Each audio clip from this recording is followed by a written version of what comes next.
Of applause. It'll be louder when I sit down, won't it? Are you all okay? Yeah. How's the ones in the circle at the back? How's the ones in the stalls? Cool. You doing all right? If you're new to the church, you've not been, we're doing some refurb. So it's going phase by phase, and some things are kind of happening, and some of it's the changing. So I've got a little game for you for the start. Which kind of links to the sermon. Hold that, Wolfgang, you hold that. Anna, you hold that. Who is it? Judith and John. Don't worry, you don't need to do very much. Don't panic. No one will be up front other than me. All I want you to do is, well, you can kind of race each other. So you can race you at the back, and you can race you. You just need to pass the ball along the rows. But you can do it really well, like the Scotland rugby team did yesterday when they hammered England. Yeah. I was thinking how I was going to get it in, and then I had a moment of inspiration. Don't drop it like England or Scotland normally do, frankly. So I would do that. So you know how to do this. You do it kind of carefully, so you know what to do. So Wolfgang, you'll go that way. Anna, you'll go that way, and then wind your way back to the back, and then hold it in there when you get to the back. I'll see who the winner is. Okie dokie. On your marks. Cheating. Get set, go. Yeah, go. Oh, sorry. Did I say it very Scottish?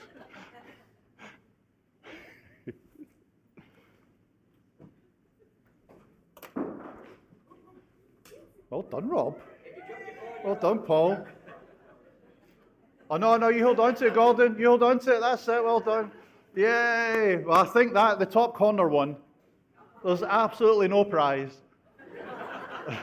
You also won because there's twice as many people on that side of the church than there is on that side of the church. And you think, well, why did they do that? And it's a very good question. It's like, when we come to, later on in the service, what we do is take bread and wine together as a church, and we call it communion. And because we've changed the layout of the chairs, what you're going to do is pass the bread and the wine not quite as quickly as you did today, because you're all dressed very nicely, and the chairs are quite new. So you'll carefully pass it in the same way to the back, and there will be kind of welcome team helping you. But the other little kind of thing from it is it's a very tenuous link, is that you were kind of working together, weren't you? A little bit.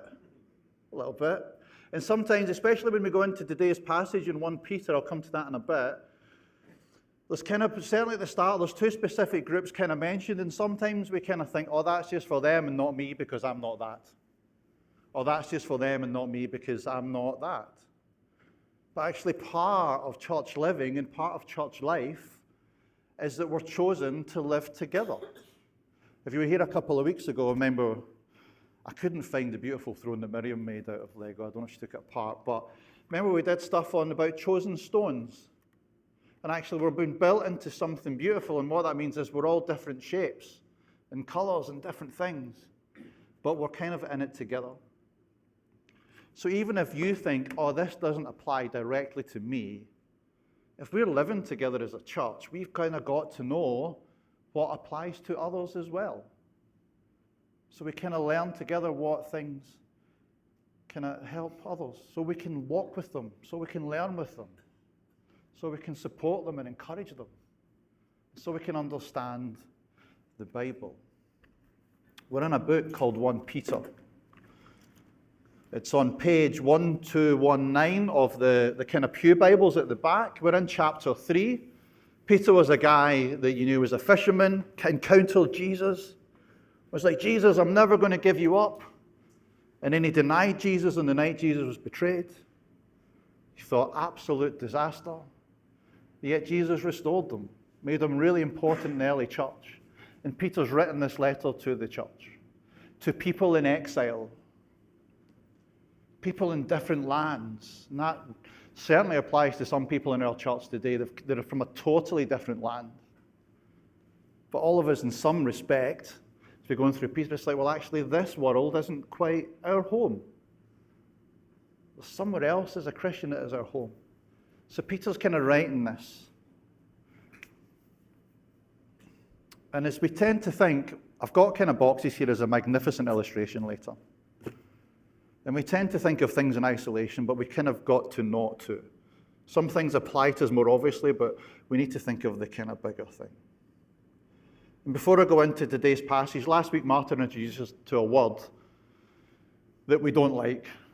He said that it wasn't liked 2,000 years ago when Peter wrote his letter, and it isn't liked now, and that's the word submit. Because normally when we think of the word submit, we think ordered, don't we? We think of it as a military word. You do what I say. Maybe if you were like me, you grew up watching wrestling on ITV in a Saturday lunchtime. The idea was like one wrestler had to overpower the other and submit. For years I thought it was real. Why could they never get that guy's mask off? You do though, don't you? But that's what we think. But actually Martin kind of said, well actually, biblical submission isn't dominance.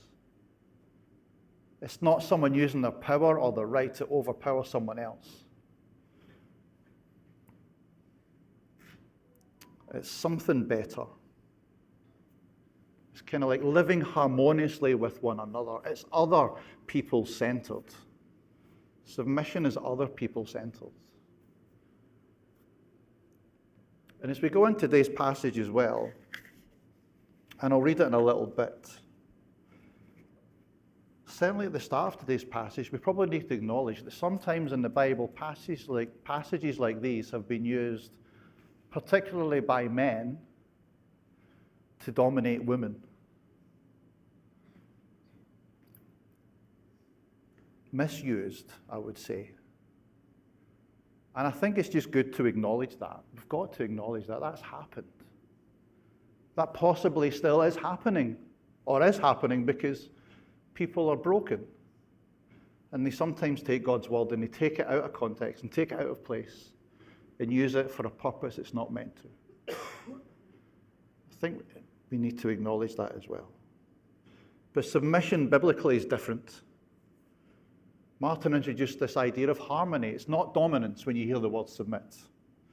It's loving and living harmoniously.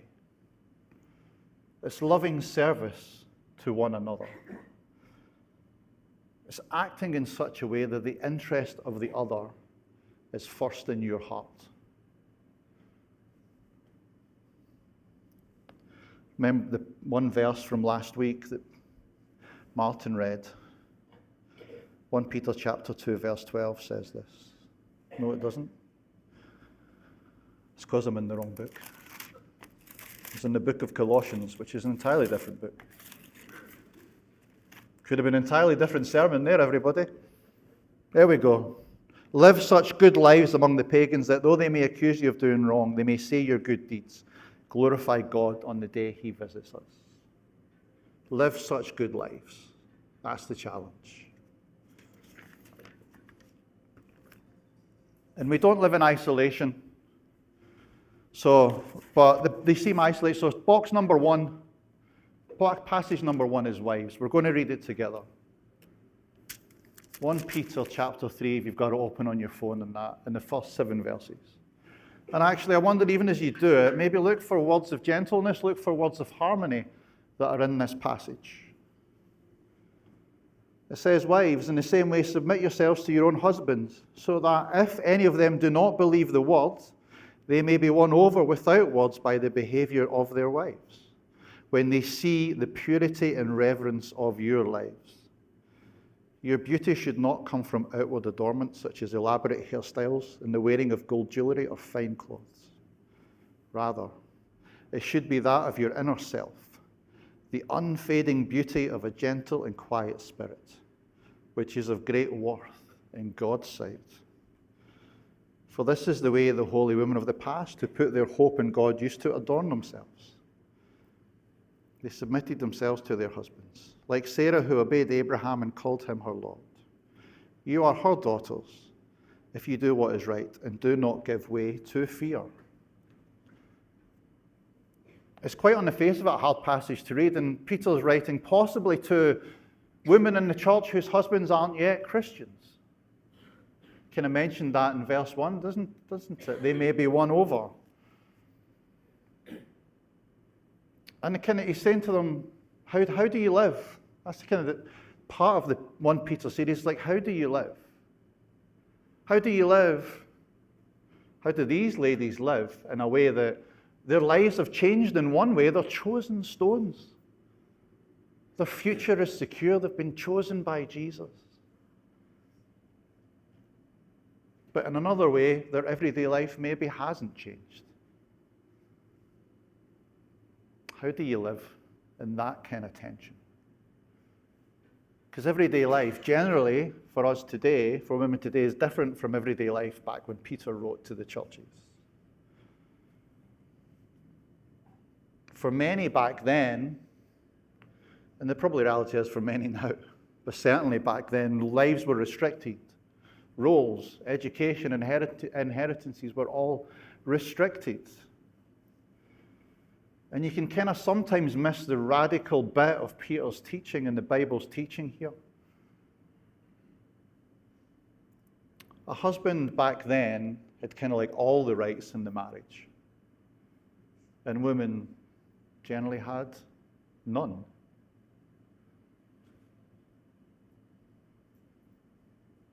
Peter isn't saying he agrees with that.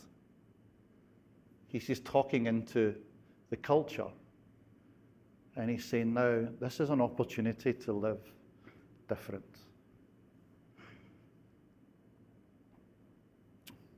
What can you do to live differently when in the face of it, your life doesn't look any different?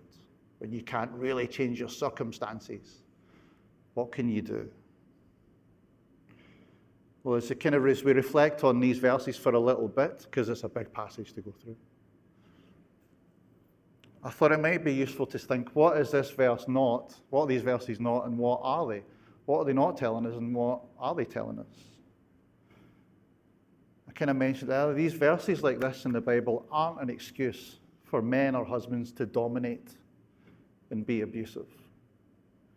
And then go, but look, it tells you you've got to submit. It's absolutely not the case.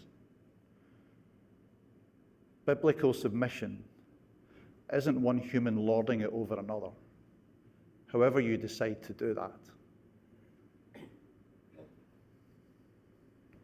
Submission is seeking to live harmoniously in dedicated service to each other. So I guess the straightforward thing is that if you're here and if you're a man and you use a passage like this to dominate and say you've got to submit, then you're wrong. Don't. Passages in the Bible aren't a reason to stay in abusive relationships either. I know it's not a marriage passage per se. There's other ones that speak into a bit more, but I do think sometimes we can't say marriage is beautiful. It's a picture of Christ and his church.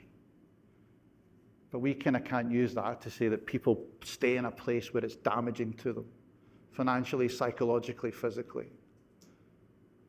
Because those people getting damaged are made in God's image. So this passage isn't that. This passage also isn't a tool for the fashion police. Verse 3, it says, your beauty should not come from outward adornment, such as elaborate hairstyles and the wearing of gold jewelry or fine clothes. I don't think it means that you can't have lovely hair or good clothes or fine jewelry, that you can't be beautiful. It doesn't say that. We'll come to what it does say, I think, in a little bit. But it's not for people to say you shouldn't wear that because the Bible says. You need to take the bigger picture of the Bible and understand it. What does this passage say? It says it's a beautiful opportunity to evangelize. The positives in it. Do you ever find it difficult to tell people about your faith? Could be because of cultural expectations. You're not allowed to say that. Could be of relationships. Could cause a bit of problem if you say something about your faith. It'll just wreak havoc in your relationships. Perhaps you can't say it because of fear of persecution or because you don't want to cause disharmony at home. What do you do? Peter says to people that maybe couldn't say it outright, actually, you win people with your behavior. You win people with your purity. You win people with your trust in God. The passage also, I think, says actually it's an opportunity to show a different kind of beauty. External beauty has its place. I mean, God created everything, and God created beauty. Human beings have disrupted it and tarnished it and distorted ideas about beauty. Not God. He's not saying external beauty is bad. But he's saying actually an internal beauty comes out, and it's perhaps even more powerful and even more beautiful than we think. Often, what's in your heart shows up in your face, doesn't it? If you're angry, it's on your face. If you're cruel, it shows up on your face. Sometimes you can hide it, but it comes out, doesn't it? Peter's almost challenging, what's your heart? And if your heart is Christ-focused, there's a beauty that will come out. Different kind of beauty. Look at verse 4. A gentle and quiet spirit. How countercultural. Everybody wants to be heard these days. And yet Peter says that actually there's a place for a gentle and quiet spirit. And that beauty comes out. And people can't really deny it sometimes. And it's seen and it's valued by God. Did you see that in verse 4 as well? This gentle and quiet spirit, which is of great worth in God's sight. Hope in this passage.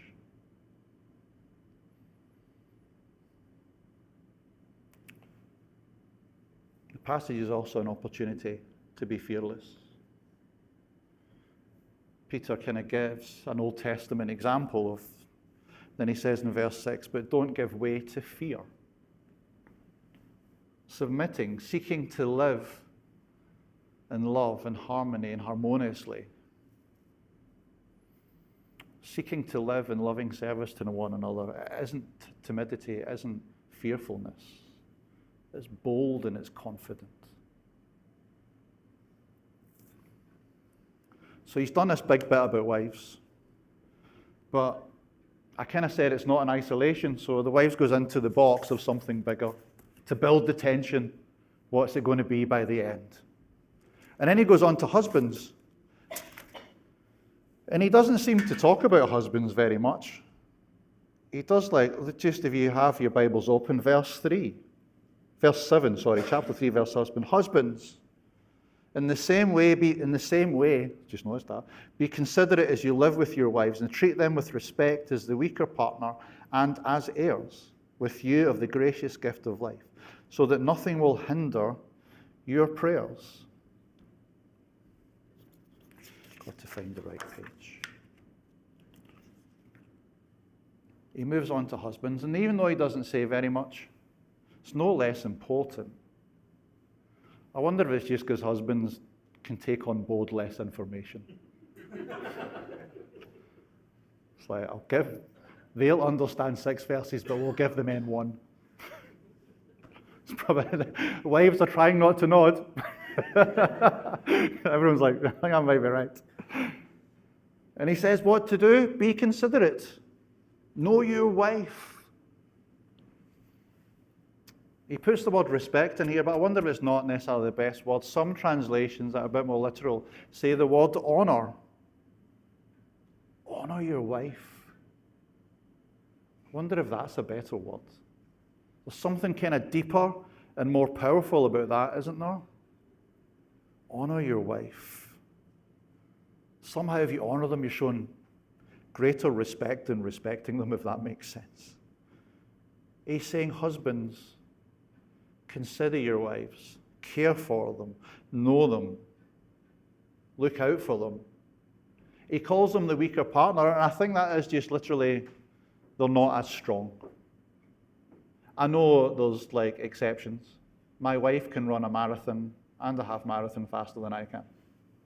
But on the whole, I can lift heavier boxes. So generally, men are stronger than women. And he's saying, look out for them. And actually, if the Christian faith is about looking out for people that are maybe weaker than yourselves in any way, this is how you should live out your Christian faith. Don't dominate. Don't use your strength. Certainly not to put down. Use your strength to lift up. Use your strength to care, whatever that is. Because we've seen too much of it, haven't we? Of powerful men dominating.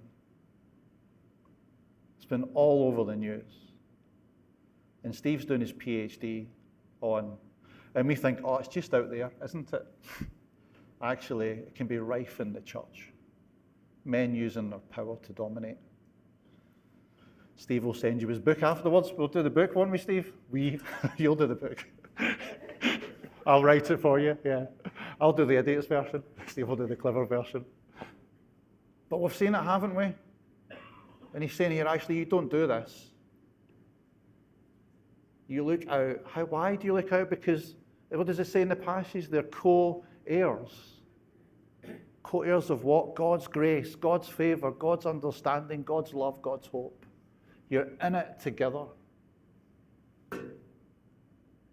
So why would you manipulate and put down someone when you're in it with them together? And it's quite tricky and it's hard to do. I'm not saying it's easy, men. But that's not an excuse to not try. You might not even be doing it for yourself and your wife. I've got 2 daughters. I don't have a son to raise and say, this is how you should be. What I do, though, is have 2 girls.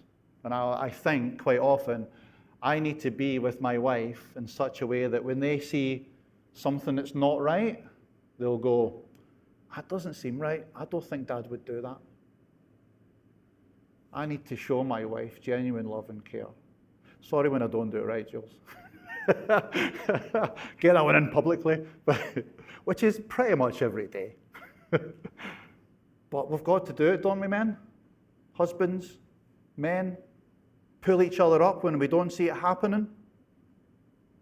For a community that loves one another. It's kind of what we do. Because their example is Jesus, isn't it? Example is Jesus. In John chapter 8, there's a bit when the men, the Pharisees, are kind of following the law. They can argue they're doing what is right, because a lady's been caught in adultery and they're going to stone her to death. And then Jesus steps in. He's like, what?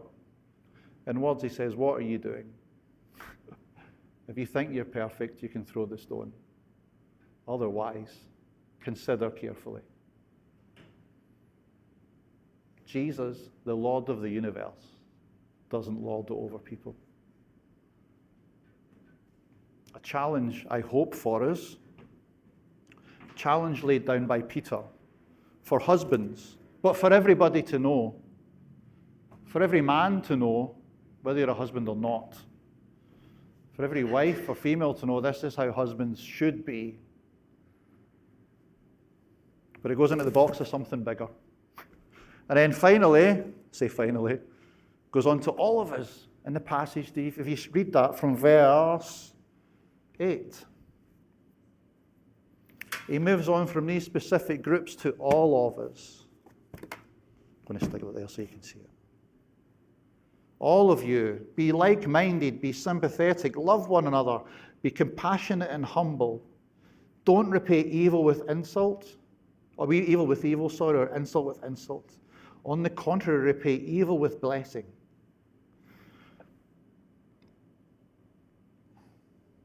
So another theme, isn't it? Be different.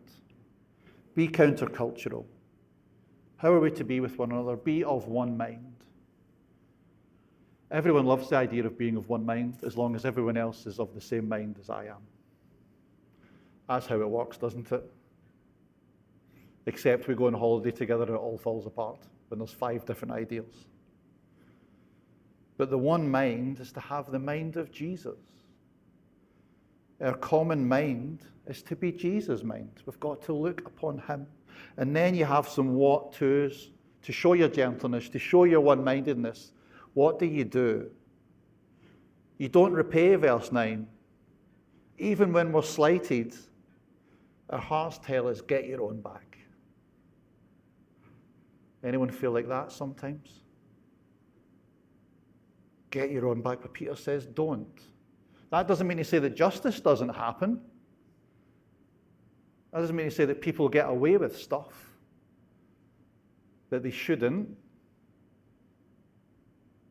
But he's saying, actually, in your heart, don't seek revenge. If you're going to pay someone back, be a blessing to them. Make your disagreement short and make your disagreement quick. Sometimes it seems really hard. Sometimes it's impossible. We do a course called Life Refresh. We're starting in March, aren't we? Hopefully. This is your big advert to it. It's like 6 sessions that we look through lots of stuff. We kind of have these teaching together. We interact together. Myself and Miriam and Marcia do it. We go on things like forgiveness and grief. And we look into things like this. How to protect yourself as well. But he's not saying physical stuff. He's actually saying, like, where's your heart in this? Sometimes our hearts want to get revenge. Peter's suggesting maybe don't. And then he goes on, verse 10, and he's borrowing from a psalm. How do we do stuff? Verse 10, whoever would, it says there, they must turn from evil and do good. They must seek peace and pursue it. That's verse 11. Verse 10, keep their tongue from evil, their lips from deceitful speech. Those who love life would do this. He's saying if we're going to be of one mind, if we're going to be compassionate and like-minded and harmonious and sympathetic, if we're going to love one another, watch what you say. Do you seek to deceive with your words? Do you speak badly about others? Or do you seek a good life? And be careful what you say. The call to turn from evil and do something and actively chase peace. And you do all this and you think, well, I do this. And as you go through the passage, but we still suffer. And Peter doesn't deny it, does he? Verse 14, he says this, if I can find it. But even if you should suffer for what is right, you are blessed. We still suffer. Even when we think we do what is right. Sometimes we suffer because of it. Peter's telling us, and God is telling us, don't be surprised. Don't be surprised when you suffer. But get to think, how are we going to react? How are we going to be, all of us, in these things? What do we do in situations? I don't know if I can fit in that. But we go into a bigger box, don't we? Stick it on again. So Peter's, he's speaking to these characters. He's speaking to husbands. He's speaking to wives. He's speaking to all of us. And we've all got to know this. And how do we do these things? How do these things work out? How can we possibly be like this? And he says in verse 16, and I've put it on the front, we put everything into the box and revere Christ. Whoever you are, he's calling us to put everything in, the whole of life, into this thing that says revere Christ. Put him first. Trust him. Give God access. Let him guide when you're not sure what to do. The boldness and confidence that a wife can have, that is said in verse 6, can be ours when we revere Christ, when we put him first, when we trust in him, in the uncertainty. And then when that happens, we're in a position, as Peter says in verse 15 of this passage, to give a reason for the hope we have. In your hearts, revere Christ as Lord. Always be prepared to give an answer to everyone who asks you to give the reason for the hope that you have.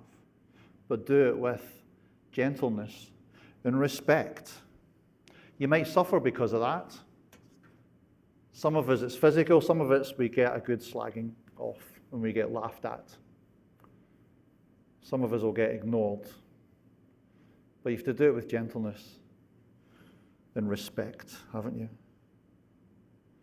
Because if we're honest, sometimes Christians are their own worst enemies.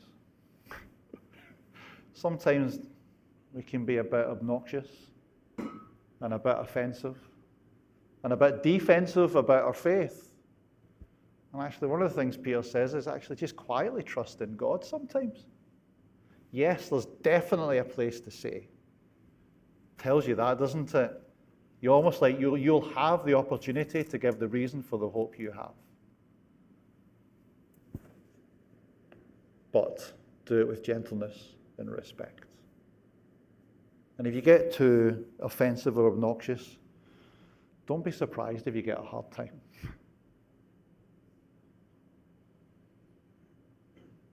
And what is the hope we have as we come through this passage? It's in verses 18 to 22. If I can find them. For Christ suffered once for sins, the righteous for the unrighteous, to bring you to God. He was put to death in the body, but made alive in the spirit. After being made alive, he went and made proclamation to imprisoned spirits, to those who were disobedient long ago when God waited patiently in the days of Noah.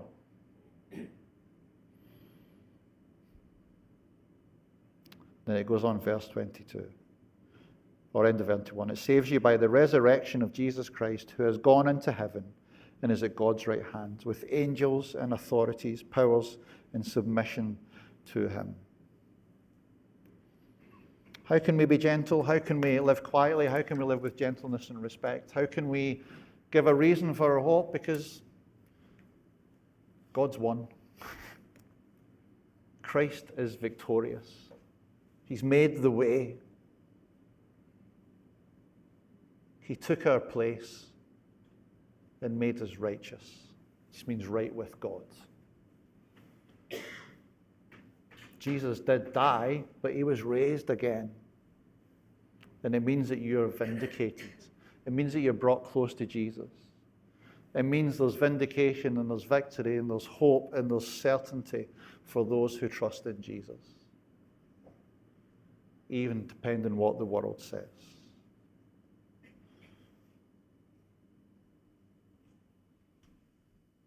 There's a little funny bit in the passage that probably causes controversy, and I think I've read about 5 different things of what it means when it says, and I've lost it verse 19, after being made alive, this is Jesus, he went and made proclamation to imprisoned spirits, those who were disobedient long ago.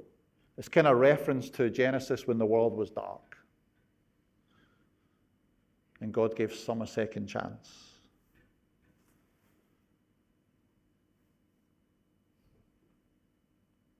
I think it's a great way of saying, Jesus reminding us, you can say to anyone, victory is mine. If people say to you that Jesus hasn't won, there is no Jesus, or you're just hoping, passages like this tell us actually Jesus has said to everyone, victory is mine.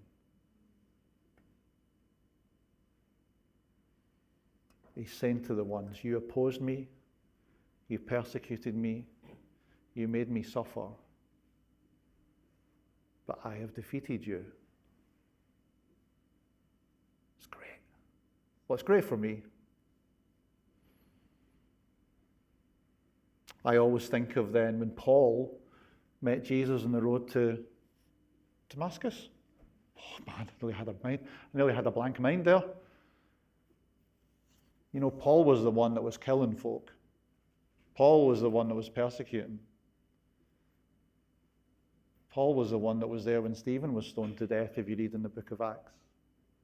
And Jesus goes to him and said, "Why are you persecuting me?" It's like if one of God's people is persecuted, it's like they're persecuting Jesus as well, because we're part of his family. But we read passages like this, and he says, actually, but I've beaten that. You've got hope, and you've got hope to look forward to. There's a lot in that passage.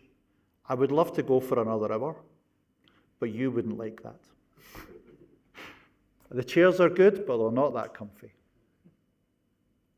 But I hope you get the sense of challenge from it. I hope you get a sense of hope. I hope you get a sense of victory that is found in Jesus. And how do you reflect in this passage? I just want to give you a couple of moments. Say a couple of things, and then just before we take bread and wine, just think, is there a situation where it is difficult to talk about your faith? You can imagine how maybe the wives that you addressed at the start of the passage were. Is there a situation where it's difficult to talk about your faith? Perhaps pray that your gentleness, your inner beauty that comes from Jesus will shine through. Are you in a power of greater influence? In a position of greater influence, position of greater power. Almost like the husbands that Peter was writing to. Culturally, they were in the place of power. How are you doing with that? Are you seeing and treating others as co-heirs with you? Is there something you need to change? Are you of one mind with Christ and the rest of the church? Why or why not? And are you suffering because of your faith? Can you find comfort that Christ has vindicated you? And ultimately, victory is yours when you trust in him. I'd love you just to take a minute, just to reflect in quiet. And then we'll move on.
Father God, thank you for your word for this day. Jesus, thank you for your sacrifice.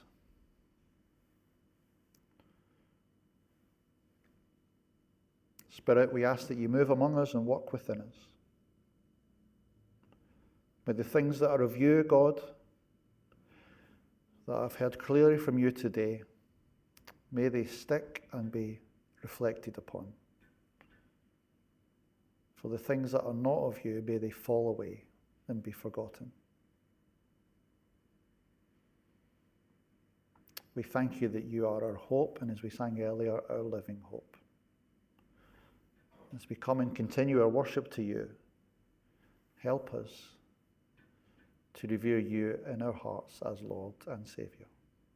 Amen. We come to the bit of our service where we take communion together. And Jesus